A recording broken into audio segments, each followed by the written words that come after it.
Hi, this is a lecture for topic 1.1, and this is human factors in ergonomics. And key thing to understand, kind of big idea is people come in all kinds of shapes and sizes. And so as a designer, we want to be planning for that. We want to understand that we're designing for people, and that means that we need to understand lots about people. And the study of that is called anthropometrics. And this is part of ergonomics, and it deals with body measurements, particularly size, strength, and physical capacity. Now, one important thing to start to pay attention to with words is things like this. This word right here, anthropometrics. Okay, this is really two Greek and Latin root words that anthro, for instance, means people, and metrics means measure. So this word right here means people measure, right? Measuring people. And if you think of anthropology, anthropology is the study of people, right? And if you think of metrics, metrics are usually measurements. Okay, and like I said before, we need to create designs that allow people to use them. Okay, so this is not a functional chair for most people. Okay, so this is an example of a poor design for normal people. Now this is just this is meant to be kind of a gag, like a joke to sit in. But this if we were to actually design for certain people, then you would end up with things that are huge like this. Like for instance, if all shoes were designed for Shaquille O'Neal's feet, then all shoes would be huge, right? And people would not be able to fit in that. So it's something that we need to pay attention to. Okay, now we'll often find the data that we need in charts. So this is an example of a chart. This is a BMI chart, so your body mass index chart, and it's based on your height and your weight. And you can see that you would find your height on here, and then you find your weight on here, and you figure out where you fall in this chart right here. Okay, so that's just a data set that we can use. There's another massive data set. If you click on this, it'll take you to this folder, and these are just huge data sets. And some of them are just kind of interesting. Like this will show you how people measured this data set. So it shows all the tools. This is from the U.S. Army. That's why it says unclassified.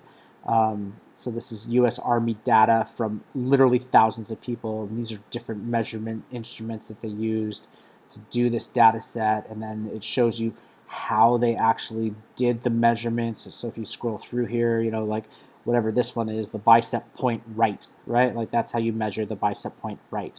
This is how you measure the what is this? The clavicle or whatever. Okay, anyhow, you can look through this data set, and it's kind of interesting if you want to see that kind of stuff. And you should be using the actual data set over here.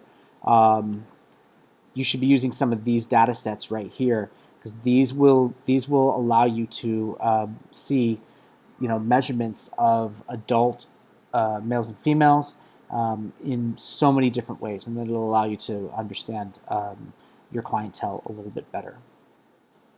Okay, let's move on.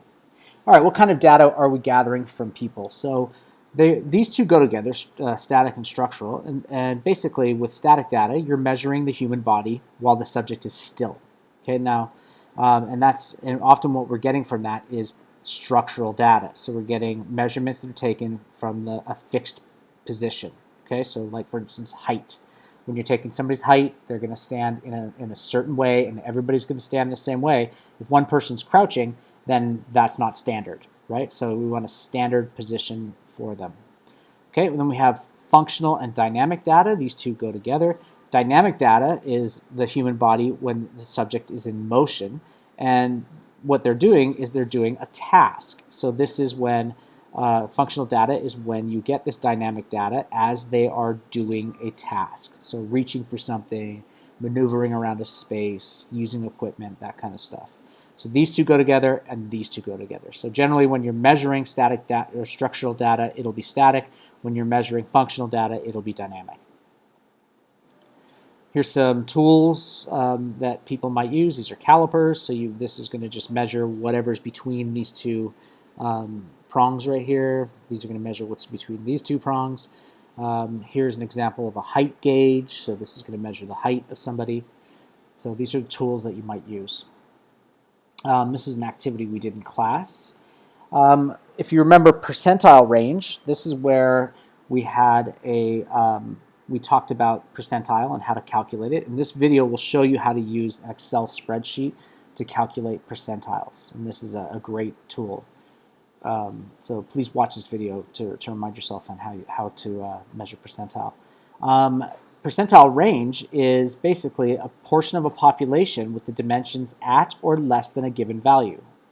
Okay, so for instance, if the 50th percentile of people is 174 centimeters, that means that 50% of the population is at 174 or below. Okay, so that's what percentile means. It means a given portion of a population that's at or below a given value. Okay, so that's what we mean by percentile. Okay, primary data is going to be data that that we collect. So as a designer or a researcher, we're collecting that data. And usually it's for a specialized group. So if you remember back at the beginning of the school year, we went and measured kindergarten students because we couldn't find secondary data, and that would be data that other people have gathered, on kindergarten students. We didn't know how tall they were. Okay, so that helped us create those tables for them. Okay, and that is primary data. It's when we collect it. Okay, secondary data is when somebody else is collected, and that's usually collected in a database. And again, if you click on this, it's going to take you back to that massive database of data that somebody's collected. This is an example from that database. You can see these are just measurements of subjects. So this is a subject's ID, and for instance here you can see this is the axial height of them. I don't know what that is. I have to look, but you know, there you go. And these are in millimeters. So you know, I would imagine that the subject 10,027 had an axial height of 1,347 millimeters. So whatever that means. So we'd have to look up what axial height is because I don't know. Okay, we did an activity with this stuff. So if you want to remind yourself of that, you could probably go back to our classroom and find it there. Okay, let's talk about, we're talking about interval, nominal, and ordinal data. So interval data, this is data that's based on numeric scales. Okay, so, and we know the exact order and the exact difference between the values. And a good example of this would be something like temperature scale. Okay, so in the temperature scale, we know the difference between 1 degree and 2 degrees. We know that difference, and they are exact, and they're predictable, and that's called interval data. Okay, nominal data, so this is data that is by name. Okay, and so we're usually classifying something into discrete groups. Okay, so, and again, it has to do with names. So this could be categories of cars, right? And the scale does not provide any measurement between the categories. So like if I say I have an SUV or I have a pickup truck, those are nominal. They're names of certain categories, but you can't tell the difference between a pickup truck and an SUV based on just the names. Okay, so nominal means name. And we have ordinal data. So this is a statistical type of data, and it's on a numeric scale, but the exact numerical value has no significance other than ranking it. So this could be, for instance, a really good example of this would be something like the hotness of chili peppers. Okay, if you look at the scale of hotness of chili peppers, it's depending on which one you look at, Scoville units are a little bit different because they're actually measured on the amount of capsaicin in something. But there's another scale that would sort of rank a bell pepper, one of the green big peppers that you get at the grocery store that are not spicy, and that's a 1. And then on the 10 side you have something like the habanero. But these are all very relative. They're ranked next to each other, but they're not really significant outside of that ranking. Another way that you might look at ordinal data would be like, if I was to say, based on 1 to 10, 10 being the highest and 1 being the lowest, what is your feeling about, I don't know, Bambi?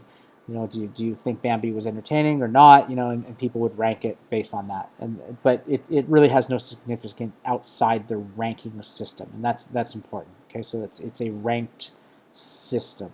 Okay, and it's ordered, and that's where we get this word ordinal. Okay, this is qualitative data, and it is not. You can't really do a quantitative assessment on this. But for instance, a Likert scale would be definitely ordinal data.